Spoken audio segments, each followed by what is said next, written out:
meu desejo é que a paz que só Jesus pode dar esteja na tua vida. Não importa qual a circunstância, qual a situação da vida que tu está passando, não importa se está com problemas ou circunstâncias adversas, importa que Deus está do teu lado e que Ele pode solucionar, seja qual for o teu problema. Ele é a solução para todo e qualquer problema. Ele é poderoso o suficiente para encher a tua vida de uma paz que não cabe no teu entendimento. E Ele só precisa que tu abra o teu coração e diga: ok, papai, pode fazer. Ok, Senhor, pode fazer. A minha vida é tua. Toma conta e faz do teu jeito. Pai, é isso que nós desejamos. Sermos tocados e impactados pela sua presença. O Senhor foi o primeiro a chegar neste lugar. O Senhor acompanhou cada um de nós até este lugar. E eu sei que o Senhor ainda está acompanhando outros que estão chegando. Eu sei que o Senhor ainda está trazendo mais vidas para estarem aqui neste lugar, para te adorar, para te louvar, para te honrar, para glorificar o teu nome. E nós entregamos ao Senhor a nossa gratidão desde já. Pedimos apenas e tão somente que o Senhor não nos deixe sair daqui sem recebermos tudo o que o Senhor tem para cada um de nós. Não abrimos mão de sermos tocados pelo Senhor. Não abrimos mão de sermos ensinados, exortados, sermos curados, libertos pelo seu agir em nós. Não abrimos mão, Paizinho, de entregar ao Senhor o melhor culto da nossa vida nesta noite. Oramos em nome de Jesus. Amém, amém e amém. Você pode aplaudir o Senhor e entrar com ações de graças no seu trono através do louvor. Sempre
o Senhor marcou o encontro com cada um aqui, que não foi em vão a tua vinda aqui hoje. O Senhor conhece o teu coração, conhece o que tu tem passado, e eu quero te dizer que muitas vezes as coisas não acontecem do jeito que a gente quer, não acontecem no tempo que a gente quer, mas o Senhor sabe aquilo que é melhor para cada um, que a gente possa entender o tempo de Deus, as promessas do Senhor se cumprindo na nossa vida, amém? Amém. Então, eu te convido a cantar esse louvor junto comigo. Quero ser como criança, te amar pelo que és, voltar à inocência.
Amém?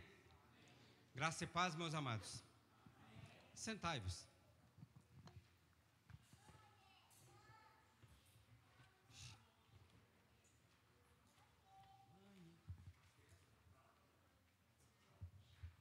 Já foi?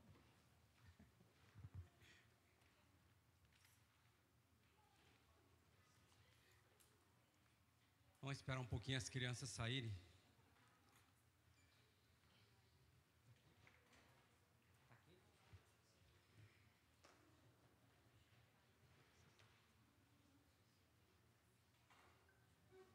Glória a Deus.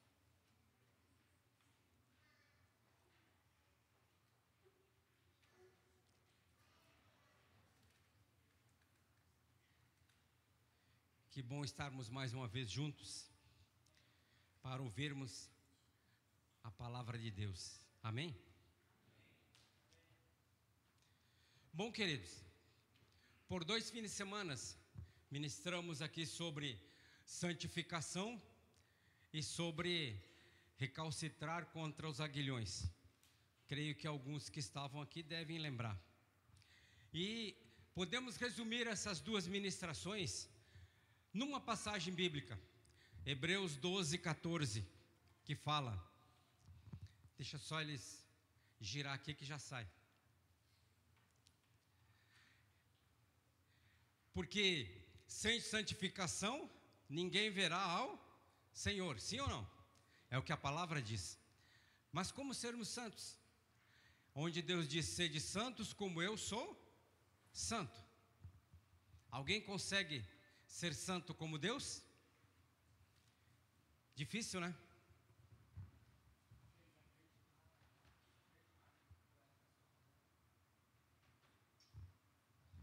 Mas vamos ler então, esse aqui ainda não entrou, mas o outro já está. Diz assim, ó, Hebreus 12, 14. Esforcem-se para viver em paz com todos e para serem santos. Sem santidade, ninguém verá ao Senhor. Podemos resumir então essas 2 ministrações de santidade ou santificação e recalcitrar contra os aguilhões nesse versículo de Hebreus 12, 14. E hoje queremos ministrar sobre as 3 direções da cruz. E eu preciso que você realmente fique atento para poder entender. Começando ali com Efésios, ou Filipenses capítulo 2, do verso 5 ao 11, que ele diz o seguinte, ó. Creio que já está no telão ali, está ali? Não?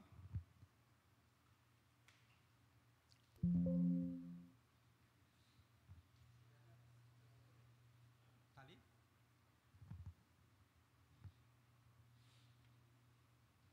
Mas diz assim, ó, nós vamos ver em 2 versões. Primeiro na Bíblia Viva, que diz assim, ó, a atitude de vocês deve ser semelhante àquela que nos foi mostrada por Jesus Cristo, que embora sendo Deus, não exigiu nem tampouco se apegou a seus direitos como Deus, mas pôs de lado seu imenso poder e sua glória, ocultando-se sob a forma de escravo e tornando-se como os homens, e se humilhou ainda mais, chegando a ponto de sofrer uma verdadeira morte de criminoso numa cruz. Contudo, foi por causa disso que Deus o elevou até as alturas do céu e lhe deu um nome que está acima de qualquer outro nome, para que ao nome de Jesus todo joelho se dobre, no céu, na terra e debaixo da terra, e toda língua confesse que Jesus Cristo é o Senhor, para a glória de Deus Pai. Amém? Na King James diz assim,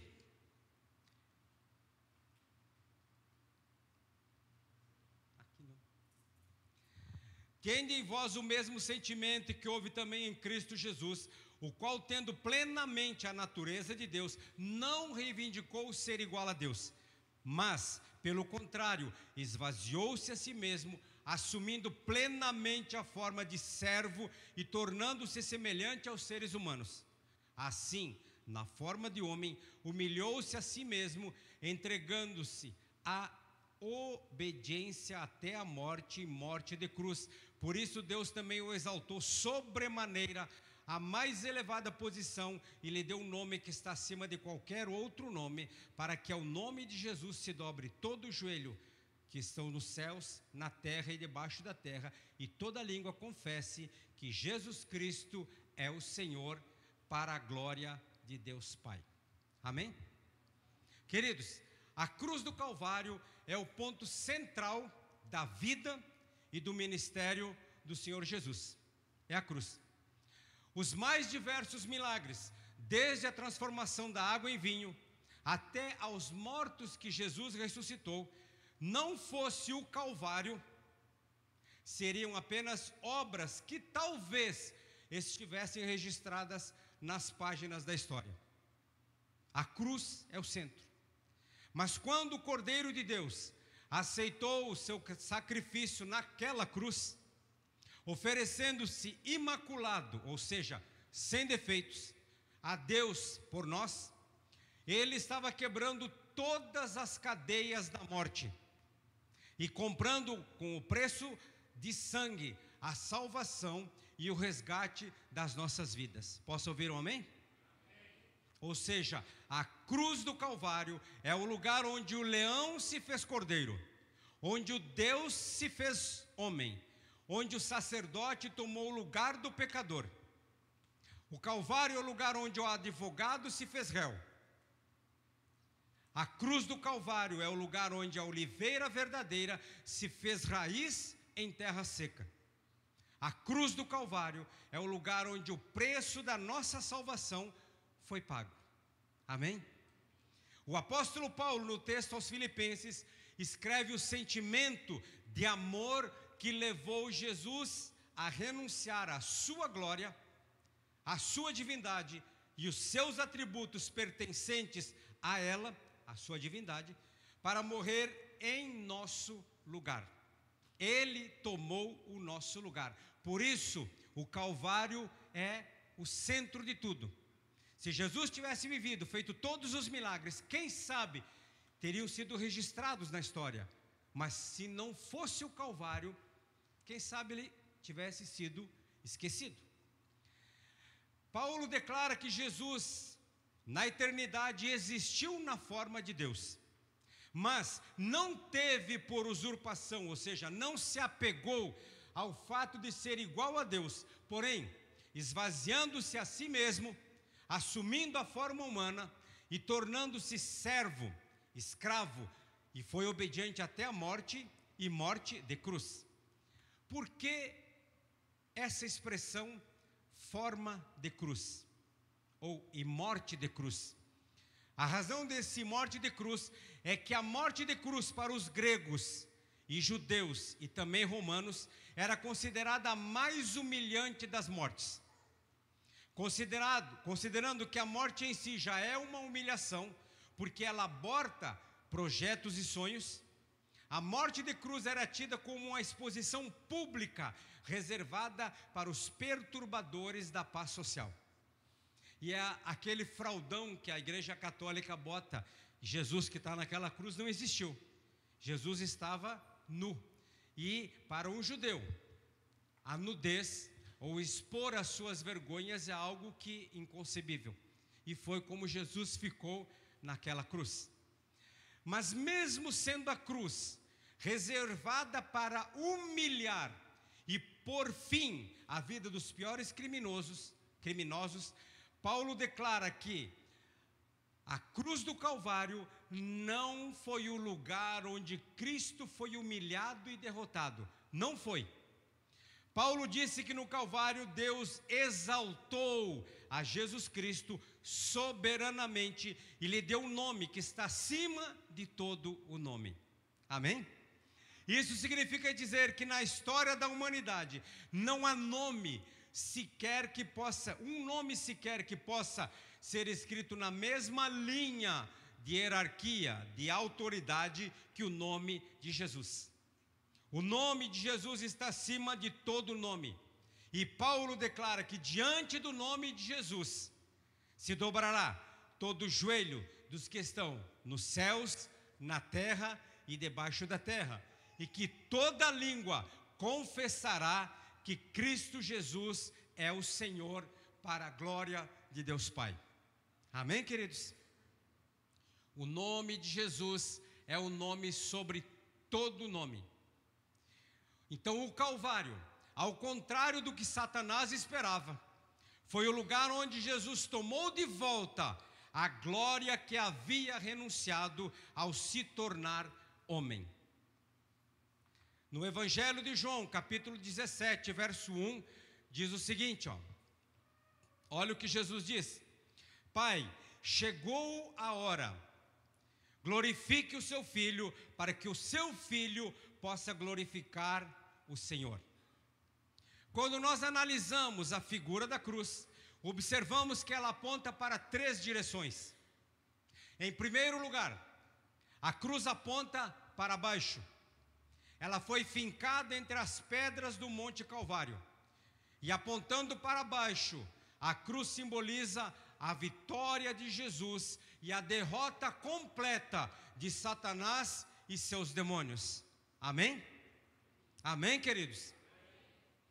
No primeiro livro da Bíblia, chamada Gênesis, observamos que Deus criou o homem como a coroa de sua criação.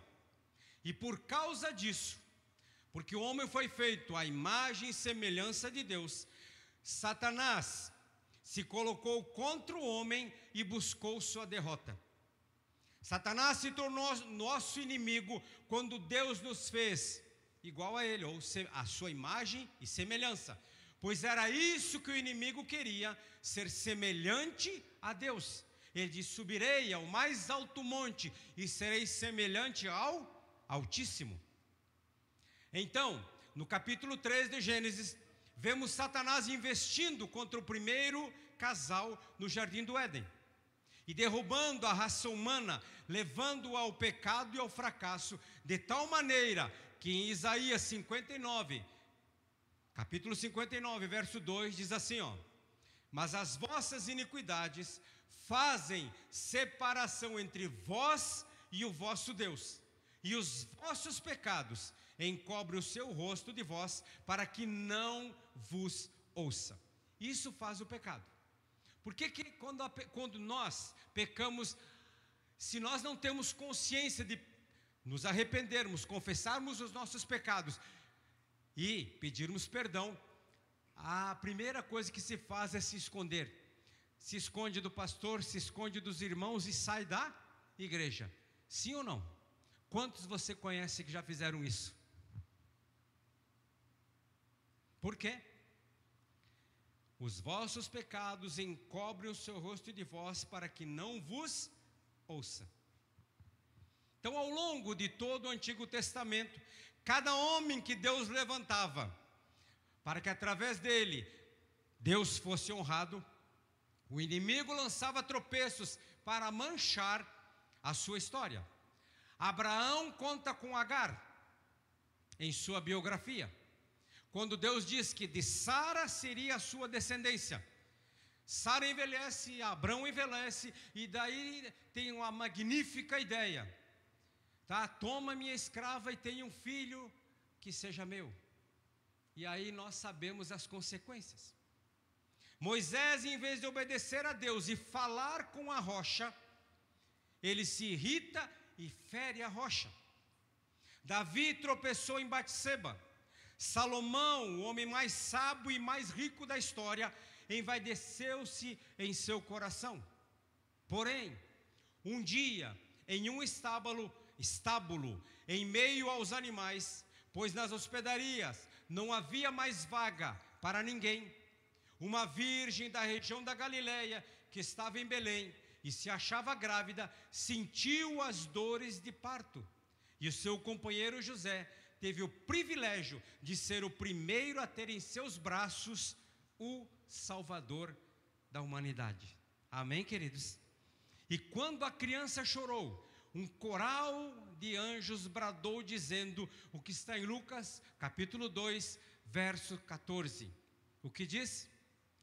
Glória a Deus nas alturas, paz na terra, boa vontade com os homens.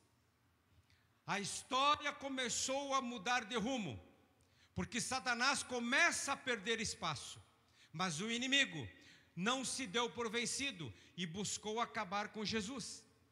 A sua primeira investida contra Jesus foi quando mandou Herodes matar todas as crianças de Belém, com menos de 2 anos. Com isso, buscou alcançar Jesus. Mas a ordem de Herodes entrou em vigor ao amanhecer, e pela madrugada, o anjo do Senhor apareceu a José e lhe disse o que está em Mateus 2, verso 13.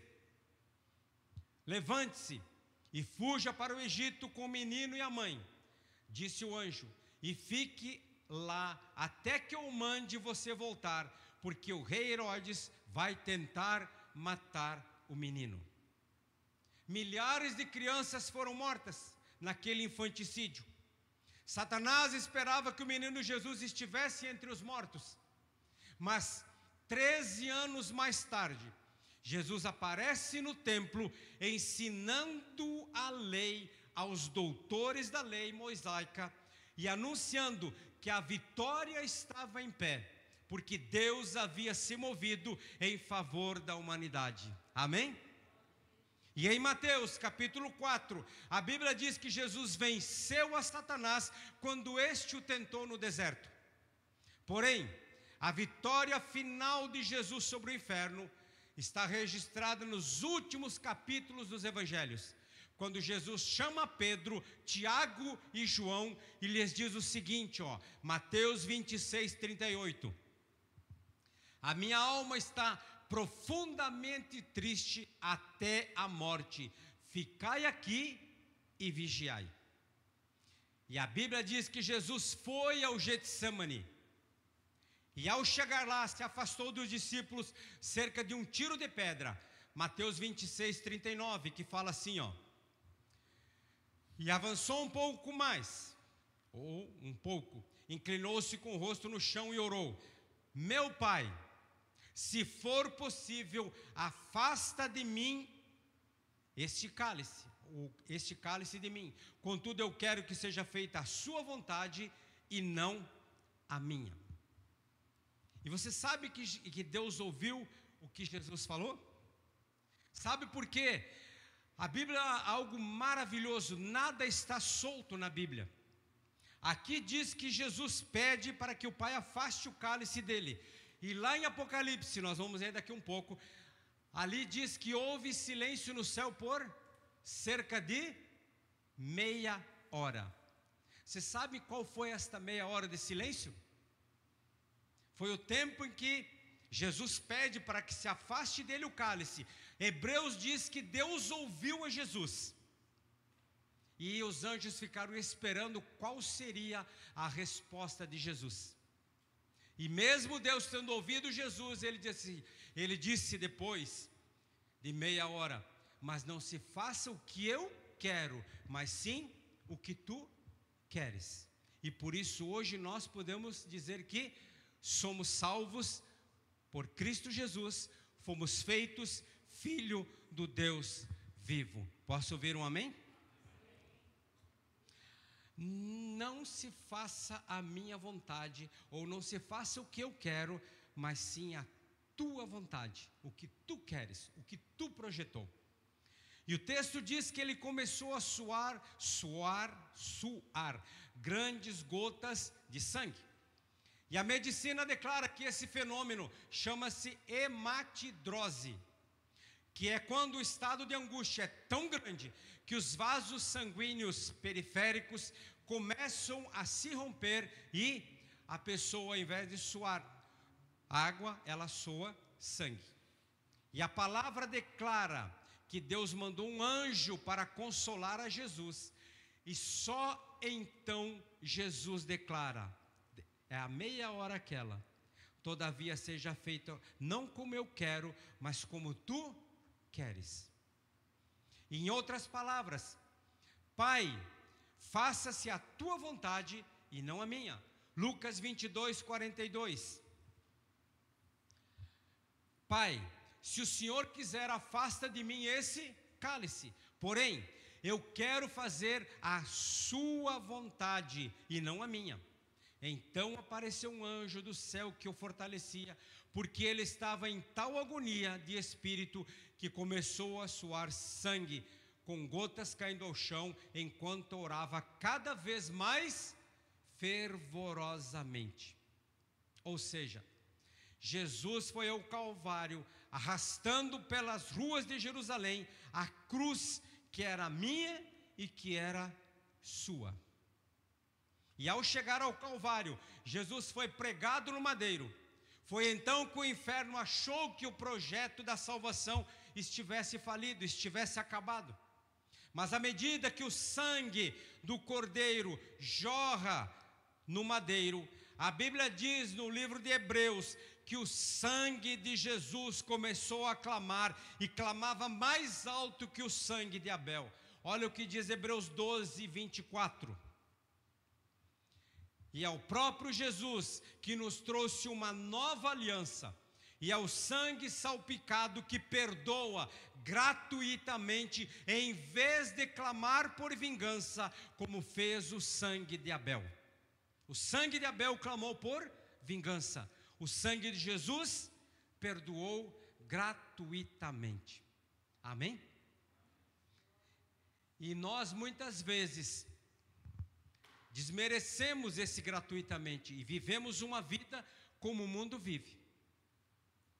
Quando Paulo diz que não vivo mais eu, mas Cristo vive em mim. O viver que agora tenho na carne, eu não vivo, mas vivo. E nós muitas vezes vivemos para nós. Infelizmente, desmerecemos esse gratuitamente aqui. Então o inferno, queridos, depois disso, o inferno começou a estremecer com o sangue do Cordeiro. E de repente, Jesus brada a frase mais linda da Bíblia, e que o inferno odeia, que está ali em João 19, versículo 30. Então, assim que experimentou o vinagre, exclamou Jesus: está consumado. E inclinando a cabeça, entregou o seu espírito. Você sabe para que servia aquela esponja? O senhor lembra da explicação, pastor Ramiro? Você sabe para que servia aquela esponja? Alguém tem ideia?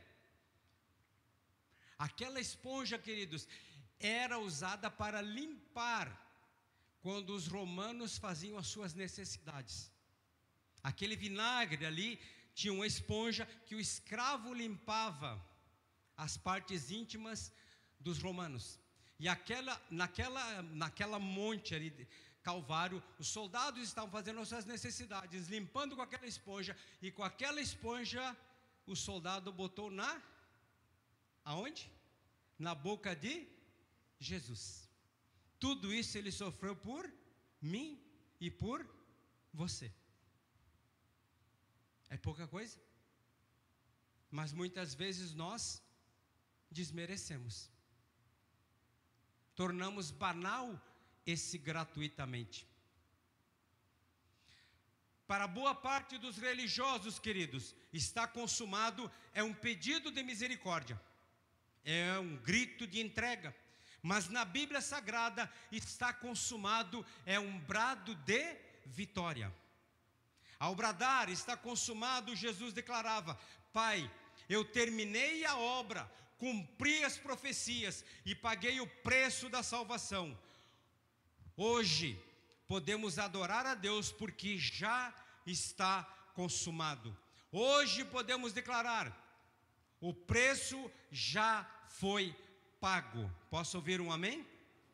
Quando o apóstolo João estava exilado na ilha de Patmos, ele viu o Todo-Poderoso sentado em seu trono de glória e tendo à sua destra, à sua direita, um livro selado. Apocalipse 5. João disse que um anjo forte bradou dizendo, coloca Apocalipse 5:2 para mim. Quem é digno de abrir o livro e de romper os selos? O texto diz que João entrou em desespero e começou a chorar e declarava: eu chorava muito. Então ele diz ali no capítulo 5, versos 3 a 5, olha o que diz: no entanto não havia ninguém, nem no céu, nem na terra, nem debaixo da terra, que pudesse abrir o livro, ou ao menos olhar para ele. E eu chorava muito, porque não se encontrou ninguém que fosse digno de abrir o livro e de olhar para ele. Então um dos anciãos consolou-me afirmando: não chores, pois o leão da tribo de Judá, a raiz de Davi, venceu para abrir o livro e romper os 7 selos. Amém? Jesus venceu o inferno. Sabe que essa vitória é nossa pelo sangue de Jesus. Amém? Essa é a primeiro lugar que aponta a cruz para baixo. A nossa vitória foi consumada. Em segundo lugar, a cruz aponta para os lados, falando da nossa reconciliação com Deus. E Deus estava de braços abertos no Calvário, reconciliando consigo o mundo. A Bíblia diz em 2 Coríntios, capítulo 5, verso 19, olha o que diz. Deus estava em Cristo, reconciliando consigo mesmo o mundo, e não levando em conta as transgressões dos seres humanos, e nos encarregou da mensagem da reconciliação. Se nós olhamos para quem está no mundo com um olhar de condenação, se nós olhamos para aqueles que caíram com um olhar de condenação, a mensagem da reconciliação que nos foi entregue para Jesus não está em nós, mas sim a mensagem da acusação. E veja o que diz 2 Coríntios, no mesmo verso, porém na nova tradução da linguagem de hoje. Por favor. A nossa mensagem é essa: Deus não leva em conta os pecados dos seres humanos, e por meio de Cristo, Ele está fazendo com que eles sejam seus amigos. E Deus nos mandou entregar a mensagem que fala da maneira como Ele faz com eles, com que eles se tornem seus amigos. Mensagem da reconciliação. Adão e Eva eram privilegiados, com uma comunhão com Deus tão pessoal, que a Bíblia diz que o Criador aparecia para conversar com eles a cada viração do dia. Mas quando o primeiro casal peca e é expulso do jardim do Éden, a Bíblia diz em Gênesis 3:24 o seguinte, depois de ter expulsado o homem, colocou querubins a leste do jardim do Éden, os quais com uma espada flamejante que se movia, guardavam o caminho de acesso à árvore da vida. Deus é tão misericordioso que tirou o homem do jardim, porque depois de o homem ter pecado, se ele comesse do fruto da árvore da vida, ele seria eternamente um pecador, não teria mais reconciliação. Então Deus expulsa para que ele não coma do fruto da árvore da vida. E quando Deus mandou Moisés construir o tabernáculo, ele disse a Moisés: coloca um véu entre o lugar santo e o santo dos santos. Aquele véu só era rompido uma vez por ano pelo sumo sacerdote no mês de Edanim, que corresponde ao nosso mês de outubro, no dia da purificação nacional. E até hoje os judeus fazem isso, o dia do perdão. Mas quando Jesus disse: Pai, em tuas mãos entrego o meu espírito, a Bíblia diz que o sol escureceu, a terra tremeu e o véu do templo rasgou-se de alto a baixo. Mateus 27:51, por favor. Naquele mesmo instante, a cortina que separava o lugar santíssimo do templo foi rasgada de cima até embaixo, a terra estremeceu e as rochas se partiram. Ou seja, esse rasgar do véu significa que a comunhão entre Deus e o homem estava restabelecida. Posso ouvir um amém? Nós não precisamos mais de sacerdotes, não precisamos mais de pastores, de apóstolos, de ministros para chegarmos a Deus. Através de Cristo Jesus, o acesso até a Deus está aberto. Entra quem quer. Quem quer. Não precisamos mais de sumos sacerdotes. E é por isso que a Bíblia diz em Efésios 2, 16 e 17. Olha o que fala. E pela cruz, reconciliar ambos com Deus em um corpo, matando com ela as inimizades. E vindo ele, evangelizou a paz, a vós que estáveis longe e aos que estavam perto, Agora uma tradução que dá para entender melhor. Próximo. Pela sua morte na cruz, Cristo destruiu a inimizade que havia entre os dois povos. Por meio da cruz, Cristo os uniu em um só corpo e os levou de volta para Deus. Assim Cristo veio e anunciou a todos a boa notícia de paz, tanto a vocês, os não-judeus, que estavam longe de Deus, como aos judeus que estavam perto dele. A parede da separação foi quebrada e Deus quer fazer amizade com cada um de nós. Posso ouvir um amém? Essa amizade, essa comunhão, ela tem que ser diária. Ela não pode ser uma vez por semana, 2, 3 vezes por semana, quando se vem a um culto. O nosso culto com Deus é diário. O nosso andar com Ele, a nossa comunhão com Ele é diária. Amém? Diária, particular, individual, íntima. Deus quer nos receber como filhos e cuidar da nossa vida. Apontando para baixo, queridos, a cruz fala da derrota do diabo. Apontando para os lados, ela fala da nossa reconciliação com Deus. E apontando para cima, ela fala da nossa glorificação com Cristo. A morte de Jesus nos dá a esperança da glória. Deus apareceu algumas vezes em glória a Israel. Ele aparece no Monte Sinai, na sarça, na arca, na tenda da revelação, no rosto de Moisés. A glória apareceu na nuvem, mas apesar da glória, Israel é rebelde. Peca, teima, cai na idolatria, se esquece de Deus. Israel se afasta de Deus, mesmo apesar da glória. E agora eu quero que vocês prestem atenção, entendam o que eu vou falar agora.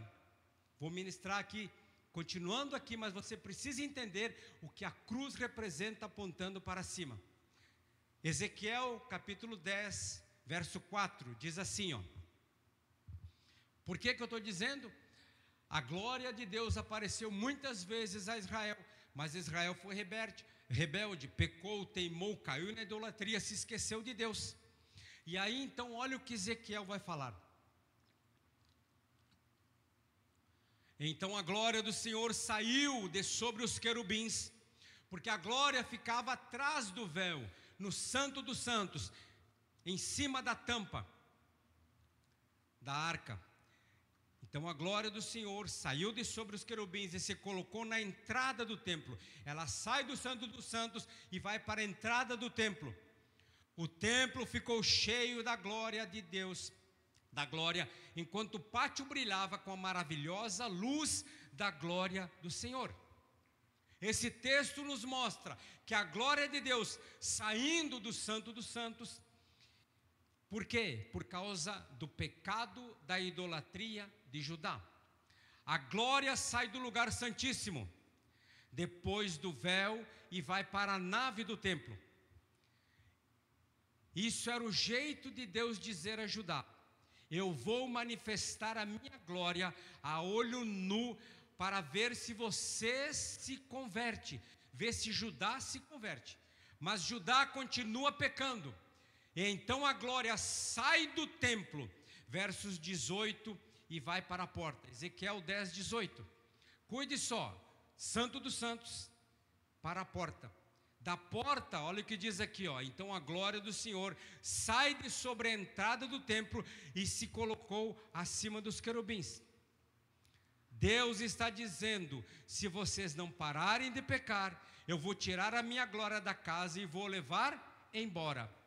E no verso 19, vemos que Judá continua pecando. Então a glória sai da porta do templo. Verso 19.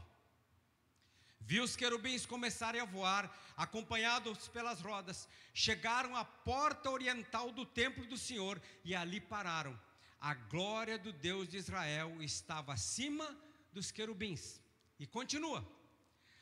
Vejam que a glória sai do lugar santíssimo, vai para a nave do templo, e da nave ela vai para a porta do templo. E depois ela sai da porta do templo e vai para o portal da cidade. A glória abandonou o templo e diz: se vocês continuarem pecando, eu abandonarei a cidade. E eles continuaram pecando. Então a glória sai do portal da cidade e vai para o Monte das Oliveiras. Verso 23, capítulo 11, verso 23. A glória do Senhor subiu de onde estava, no meio da cidade, e foi parar sobre o monte que fica a leste de Jerusalém, ou seja, o Monte das Oliveiras. Guarde isso, ó. Foi para o monte. E Deus diz através do profeta Isaías, Isaías 42, verso 8, olha o que diz: eu, o Senhor, este é o meu nome, eu não reparto a minha glória com ninguém. O louvor que eu devo receber, não reparto com imagens feitas por mãos humanas.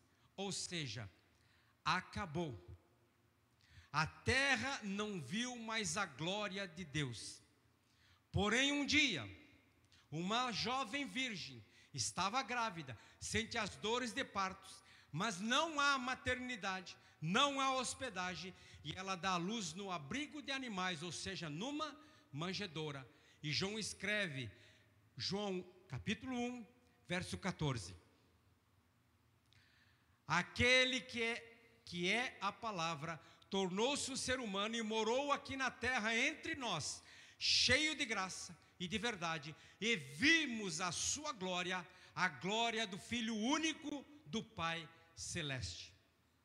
Fazia 700 anos que a glória de Deus não se manifestava, mas de repente alguém diz: nós estamos vendo a glória. Quando Jesus participa da última ceia com os seus discípulos, come a Páscoa, serve a ceia, tanto Mateus como Marcos dizem o seguinte, Mateus 26, 30. E depois de cantarem um hino, saíram para o monte, que monte? Das Oliveiras. Ezequiel 11, 23 diz que a glória saiu do templo e foi para o monte. E Jesus canta um hino e vai para o Monte das Oliveiras. E é nesse trajeto, até o monte, que Jesus diz: Pai, é chegada a hora, glorifica teu filho, para que também teu filho glorifique a ti. E subindo ao monte, Jesus fez uma oração. Olha a oração dele, João 17, verso 5, é o 17 todo, mas vamos ver alguns versículos. E agora, Pai, glorifica-me junto ao Senhor, com a glória que tínhamos antes do princípio do mundo.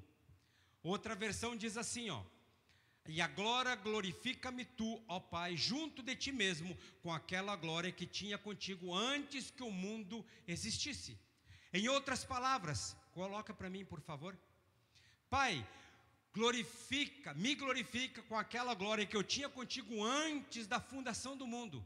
Aquela glória que eu tinha contigo na eternidade. Aquela glória que eu renunciei para me tornar homem. Aquela glória que o Senhor disse que não ia dar a ninguém mais. Me devolve aquela glória. Caminhando para o Calvário para morrer e cumprir o plano divino, o Pai não lhe negaria o que estava pedindo. Só que Jesus não poderia morrer em glória. Veja o que diz João 17, verso 21 ao 24. Entenda isso. Igreja, entenda isso. Olha o que diz: minha oração por todos eles é que sejam um, tal como eu e o Senhor somos, ó Pai.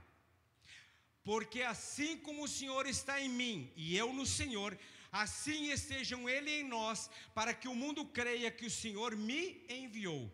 Agora olha o que diz o 22. Eu dei a eles a glória que o Senhor me deu, para serem um como nós somos um. eu neles e o Senhor em mim, para que todos sejam levados à completa unidade, para que o mundo saiba que o Senhor me enviou e compreenda que o Senhor os ama tanto quanto me ama. Pai, eu os quero comigo, estes que o Senhor me deu, para que eles possam ver a minha glória, a glória que o Senhor me deu, porque me amou antes da criação do mundo. Em outras palavras, Jesus está dizendo: Pai, sabe aquela glória que me deste? Aquela glória que o Senhor me devolveu? Pois eu dei. Eu dei porque eu não poderia ir ao Calvário com a tua glória. Então eu distribuí para cada um dos meus discípulos, distribuí para a minha igreja, distribuí para aqueles que me seguem. Eu lhes dei a minha glória. A glória que tu me deste eu dei a eles, para que eles sejam um, como eu e o Senhor somos um. Eu neles e tu em mim, para que o mundo creia que tu me enviaste. E assim como o Senhor me enviou, eu envio a eles. Amém? A Bíblia é maravilhosamente linda. Nós precisamos entender que aonde você e eu chegamos, a glória chega conosco. Posso ouvir um amém? Você e eu não somos normais. Você e eu somos o que a arca simbolizava no Antigo Testamento. Porque aonde a arca ia, representava o poder de Deus, representava a glória de Deus. Aonde você e eu chegamos, representamos a presença de Deus. Nós representamos a glória de Deus. A glória de Deus está em nossas vidas. Posso ouvir um amém? A cruz apontando para cima indica a nossa glorificação com Cristo Jesus. E agora nós vamos fazer mais um link. O Salmo 24 descreve o reino, a autoridade e o governo de Jesus. E nos versos 7, 8 e 9 e 10 tem duas profecias diferentes, ou pelo menos uma profecia que se cumpre em dois tempos. Versos 7 e 8 se cumpriram, o 9 e 10 vão se cumprir. Versos 7 e 8 se cumpriram quando Jesus morre, ressuscita e é assunto ao céu, é elevado aos céus. Quando Jesus vai subindo nas nuvens, os anjos começam a cantar e dizer, coloca o 7 e 8 do Salmo 24, por favor. O que diz ali? Abram-se, ó portas eternas, abram-se para que entre o Rei da Glória. E aí alguém pergunta, quem é o Rei da Glória? E aí responde, o Senhor forte e poderoso, invencível nas batalhas. Essa passagem já se cumpriu, quando Jesus entrou nos céus. Agora os versos 9 e 10 ainda vão se cumprir. E quando eles se cumprirem, eu e você estaremos lá. Posso ouvir um amém? Veja o que diz o 9 e o 10. Sim, abram bem os portões, abram as portas antigas e deixe entrar o Rei da Glória. Quem é esse Rei da Glória? O Rei da Glória é o Senhor dos Exércitos, é o Rei da Glória. Vejam que há uma diferença quase imperceptível, porque os versos 9 e 10 retratam Jesus chegando novamente aos céus, mas agora com a igreja. E enquanto os portais se abrem, o coral canta e diz, levantai, ó portas, as vossas cabeças, levantai-vos, ó entradas eternas, e entrará o Rei da Glória. Até aí tudo igual. Então alguém pergunta, quem é esse Rei da Glória? Na primeira fase da resposta, o Senhor poderoso nas batalhas, o Senhor poderoso e forte na guerra.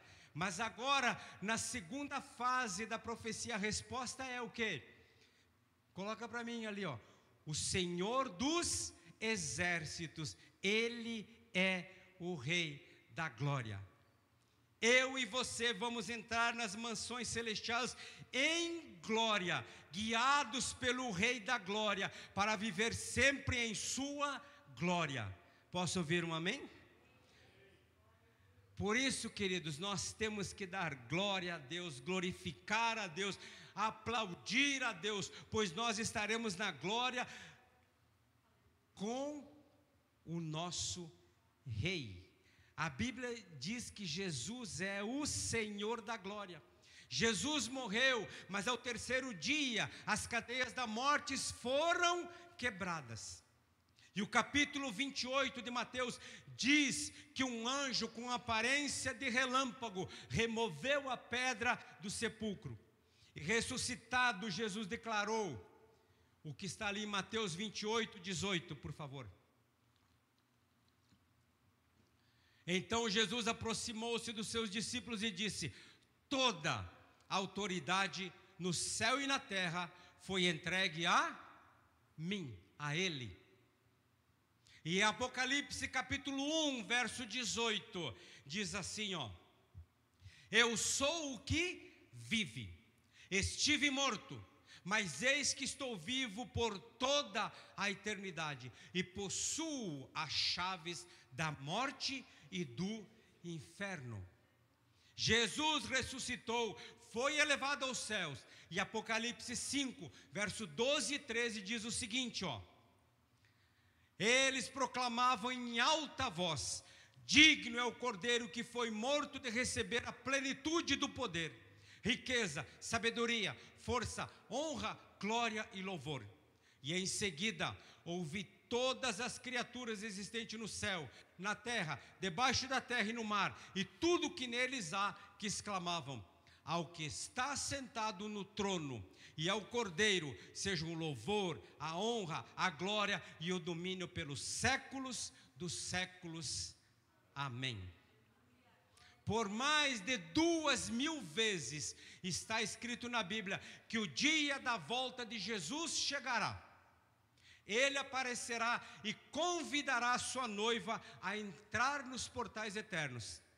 A maior esperança da igreja é o dia que na glória eterna Cristo aparecerá e um coral de anjos entoará o cântico da glória.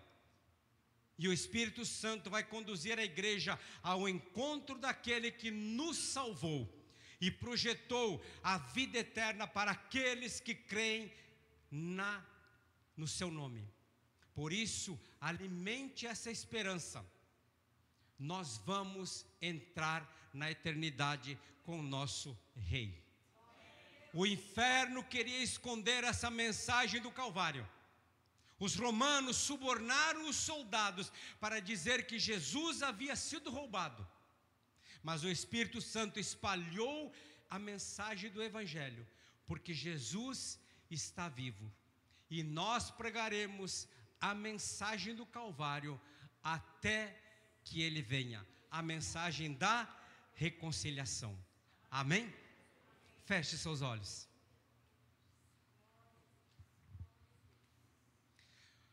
Te damos graças, ó Pai.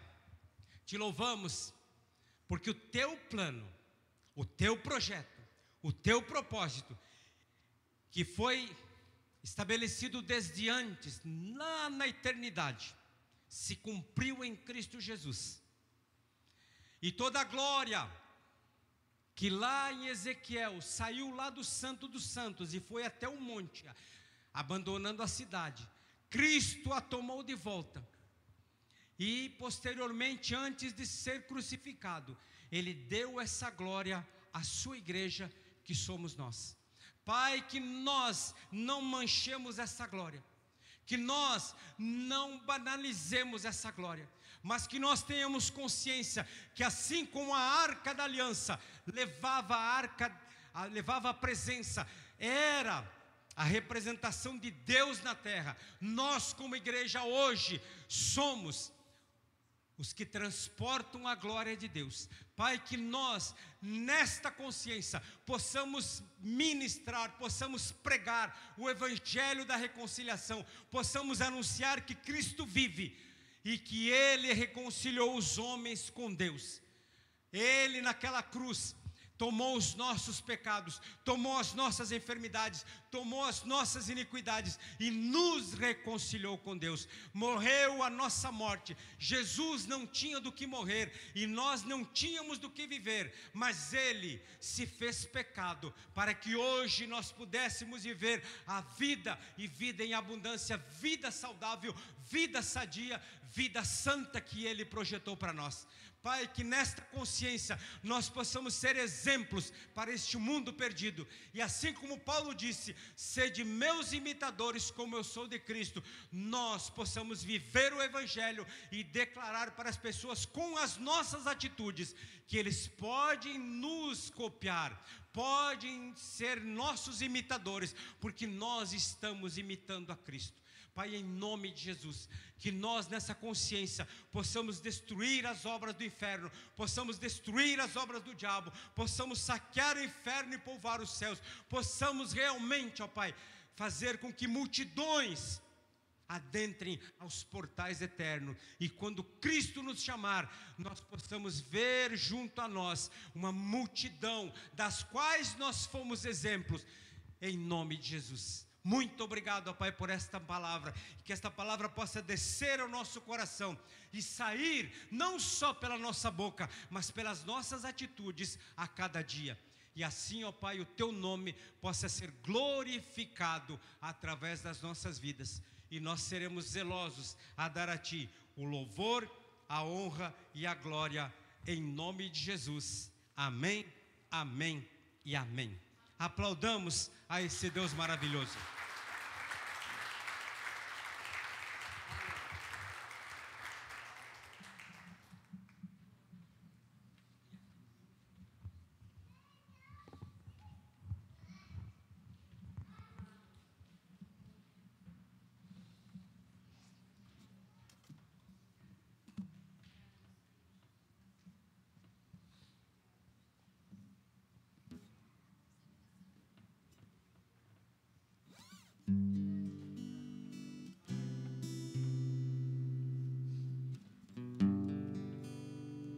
O que precisava ser feito já foi feito. A salvação, a vida eterna, o retorno da comunhão dos homens com Deus já está pronto. Agora tu tens que fazer a tua escolha.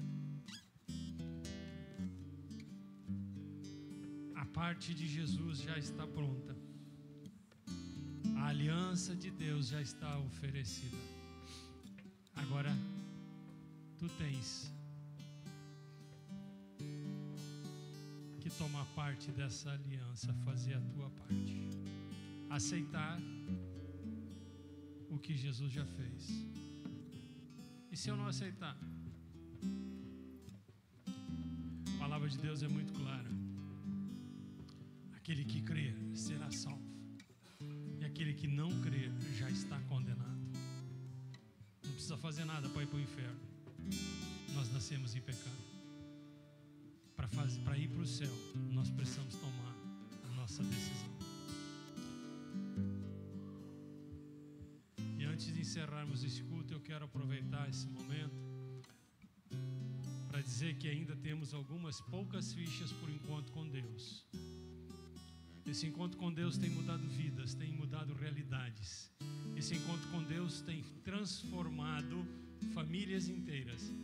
Porque não é um encontro de religiosos, não é um encontro de social, não é um encontro apenas para um momento, um final de semana diferente. É um momento em que Deus se revela àqueles que se dispõem a receber a revelação de Deus. É um momento em que Deus diz: filho, eu te quero como tu és, e eu sou o que sou. Até agora eu não vi ninguém ir para o encontro e voltar igual. Eu tenho desafiado as pessoas que vão para o encontro. Se sair de lá igual do jeito que foram, eu deixo de ser pastor, eu largo o pastorado. Eu não tenho medo de fazer o desafio diante da igreja também, porque eu sei o Deus que eu sirvo, eu conheço o Pai, o Senhor dos senhores, o Rei dos reis. E eu conheço o que o pastor ministrou, a mensagem da cruz, e ela não foi em vão. Então, se o Espírito Santo está tocando teu coração, eu quero saber mais desse encontro, eu quero saber o que é esse negócio aí. Pastora Eliege e eu estaremos aqui no final e podemos te dar mais algumas informações. Amém? O Senhor te abençoe e te guarde. O Senhor faça resplandecer o seu rosto sobre ti e te conceda a graça. O Senhor volte para ti o seu rosto e te dê paz. A paz que excede todo o entendimento esteja sobre a tua vida. Te convido a ficar em pé e nós terminamos esse culto adorando a Deus através de mais este louvor. E ao final do louvor, você pode continuar adorando a Deus através da comunhão com o teu irmão. Que a semana seja repleta de bênçãos em nome de Jesus.